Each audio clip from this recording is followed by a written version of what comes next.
అవును, ఎందుకు చనిపోతున్నావు? నేను ఇంటర్మీడియట్ తప్పాను. మరి అదేదో నెలదప్పినట్టు ఫీల్ అయిపోతావు ఎందుకు?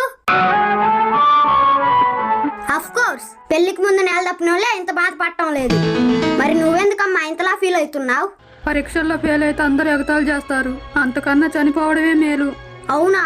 అలా అయితే మరి నువ్వు చనిపోయాక మాత్రం అనుకోరా? చూడమ్మా, ఫెయిల్ అవడమే తప్పు అనుకుంటే ఈ సమాజంలో ప్రతి మనిషి తన జీవితంలో ఏదో ఒక రంగంలో ఫెయిల్ అయిన వాళ్ళే. అలా అనుకుంటే మరి వాళ్ళందరూ కూడా చనిపోవాలిగా.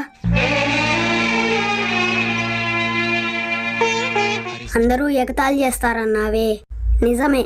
ప్రజెంట్ ఈ సమాజం ఆ పని మీదే ఉంది. ఎప్పుడు ఎవరు దొరుకుతారా కొల్లబొడుద్దామా అని కాచు కూర్చుంది. అలాంటప్పుడు వారికి ఆ అవకాశం ఇవ్వకుండా మనమే సక్సెస్ అయి చూపించాలి.